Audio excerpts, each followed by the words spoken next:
मैं आप सबका, हमारी मीडिया के बंधुओं का मैं स्वागत करती हूँ, अभिनंदन करती हूँ, जो कि इस प्रोग्राम को भयंकर कवरेज करने वाले हैं। तो मैं बस इतना ही कहना चाहूंगी कि 2014 में जब हम आए तो उम्मीद के साथ आए, लोगों में उम्मीद थी कि कुछ अच्छा होने वाला है। मोदी जी आए हैं तो एक उम्मीद जगी लोगों में। जब हम 19 में आए तो ये विश्वास लगा लोगों को कि हमारा भला होगा, हमारे देश को आगे बढ़ाएंगे। और जब हम 24 में आते हैं तो हम गारंटी के साथ आते हैं, मोदी की गारंटी के साथ, क्योंकि हमारी नीतियां सही है, हमारी नीयत सही है, हमारा नेतृत्व भी अच्छा है और हमारा ट्रैक रिकॉर्ड भी अच्छा है। हम आने वाले आगे 25 साल के लिए हमारे पास एजेंडा है।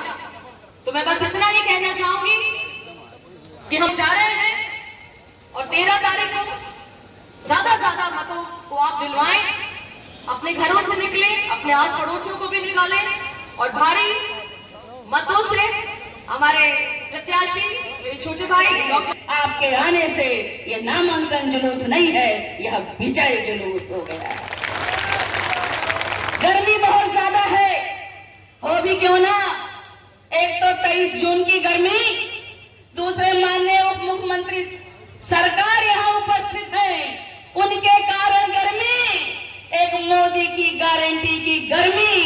ये गर्मी जब और बढ़ेगी, 4 जून का समय आएगा तो 4 जून 400 से पार और एक बार फिर भाजपा की सरकार।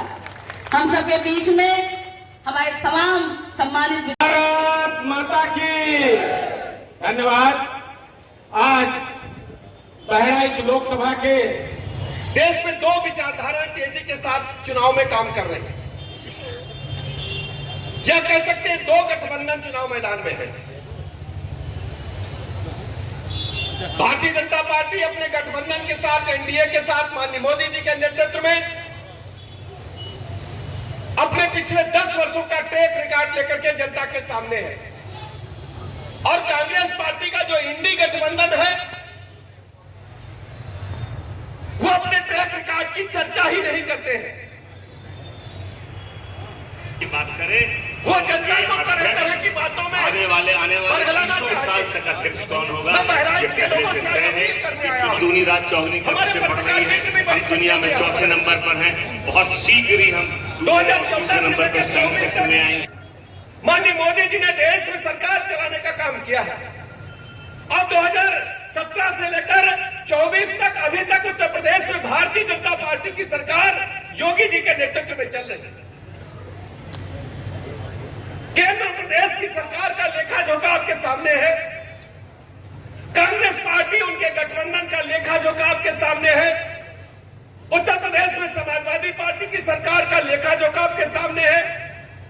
कांग्रेस पार्टी जब सत्ता में रही, ज्यादातर इस देश में आजादी के बाद कांग्रेस पार्टी और उनके सहयोगी दलों की सरकारें रही।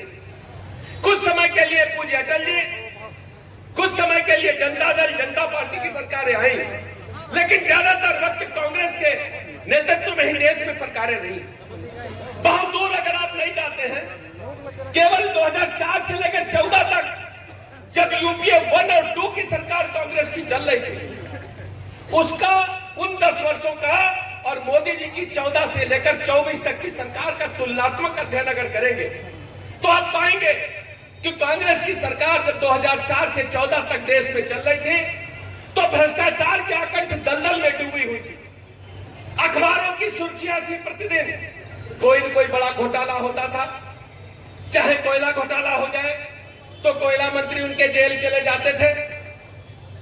सरकारी संसाधनों की खुली लूट कांग्रेस पार्टी के शासनकाल में होती थी। जनता के पैसे का लूट करने का काम कांग्रेस पार्टी के नेतृत्व में चल रही सरकारों में होता था। आप सबको अच्छी तरह पता है, ये मोबाइल हम सब लोग स्पेक्ट्रम घोटाला हुआ तो उनके संचार मंत्री जेल में चले गए। पूरे देश दुनिया में भारत की छवि एक भ्रष्टाचार करने वाले देशों के रूप में बन रही थी।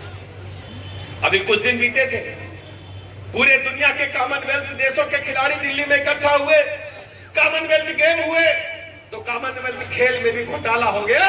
उनके खेल मंत्री जेल चले गए।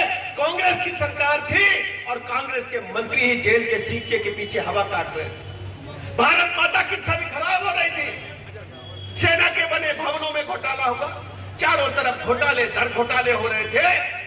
सेक्टर प्रमुख से लेकर के बूथ अध्यक्ष तक, और मैं तो कहता हूं बूथ अध्यक्ष क्या पन्ना प्रमुख तक, जब ये संकल्प लेंगे कि हम एक एक दरवाजे और कहेंगे कि मोदी जी ने और योगी जी ने आपको प्रणाम कहा है, अगर इस संदेश को का लक्ष्य है कि हम अपने घर से